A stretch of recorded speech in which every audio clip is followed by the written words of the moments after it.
Welcome back, everyone. Thanks again for joining me on my channel and on all my adventures.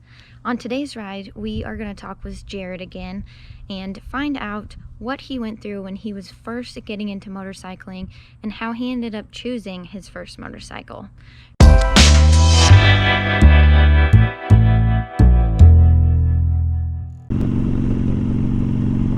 All right, Jared, I have a question for you. Oh yeah? What's that? So, your first motorcycle was a Kawasaki Vulcan. Yep. How did you end up choosing that motorcycle? Well, I bought one because my dad had one. And when he got his, I rode it like a million times more than he did. And then I eventually was like, I should just get one of these myself. So I did. And then my first motorcycle had like it was so anyway, the crankcase halves on the motor, they got a bunch of bolts that hold the crankcase halves together. Someone, before I bought the motorcycle, had ran the motorcycle up on a ramp and sheared one of the bolts and part of the crankcase off, so it was dripping oil. And I noticed that like within a week or two of owning the motorcycle, so I took it back to the guy I bought it from, and he had another one, and I wound up buying that one. And what I did was I bought all the parts off the one I bought originally, moved them over at a discount rate, and then I had that red and silver one for, gosh, I don't know, 7 years? I don't know. I had that thing forever. Put like 40,000 miles on it. We took it out to Colorado and rode the mountains with it. Man, it was fun. It was a good time. So, to go back to topic a little bit here. What? So, did you consider other motorcycles at all, or did you had experience with that Kawasaki, so you said, I'm just gonna get it? Oh, definitely. Yeah, so, see, I rode Dad's, and I just really liked it. I liked how it felt. I liked how it sounded. I liked how it rode.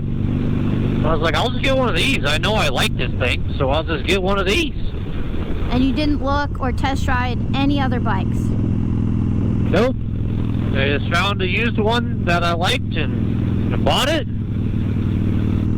Then I went and bought another one, and then I rode it happily for 7-ish years. I don't feel like it totally counts that you bought another one, in the sense that that first one, like, I mean, you took it back clearly because it was broken. Yeah. So it's kind of like all in one in my mind, but I know what you mean. Yeah, I know what you mean, but... So then, okay, because a lot of people experience it differently. So when I did my first motorcycle, which is the one I'm on,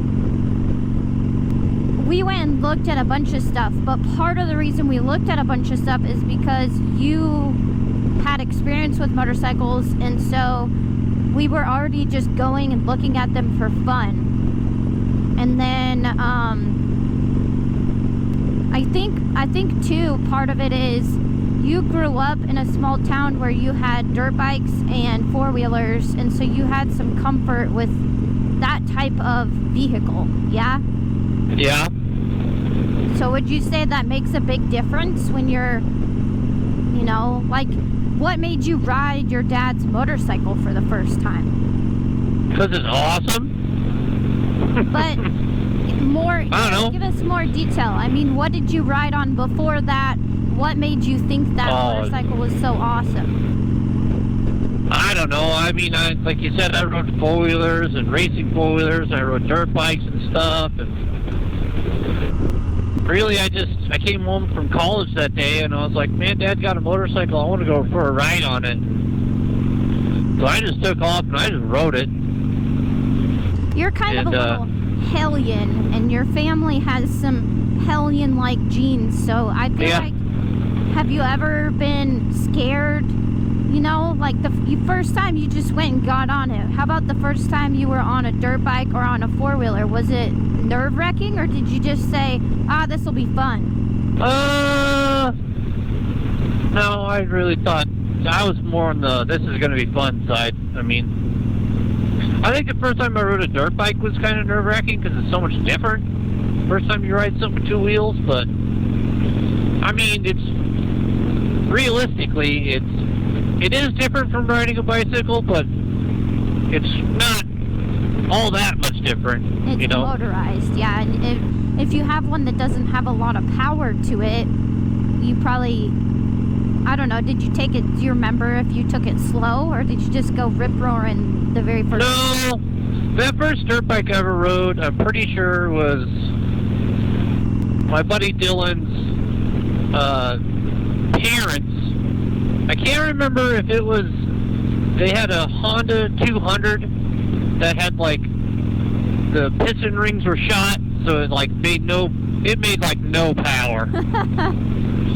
So that thing was just always hammering down on the throttle, going crazy on that thing, and it barely moved.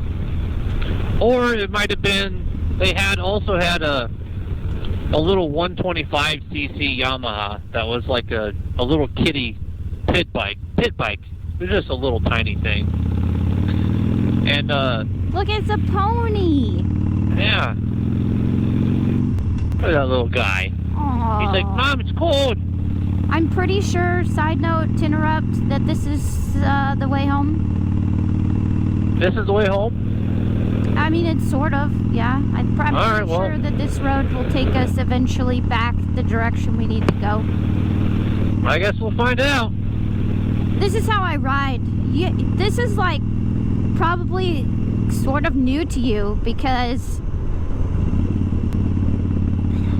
before I moved out here, we did our stuff together, and I would just kind of follow you, and we would take easy routes. Well, then once I moved here, I didn't have a choice but to just go. And honestly, when I'm by myself, I don't get as nervous about things.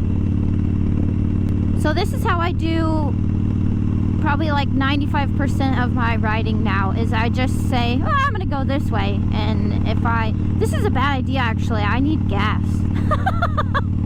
Oh, yeah. Anyways, back on topic. So yeah, anyway, it's like, it's either one of those, and so it wasn't terribly powerful, but it was still a lot of fun to ride those little dirt bikes around. And since they weren't like big or powerful, I was never really afraid of like crashing them like really bad or hurting myself, because you couldn't go fast enough.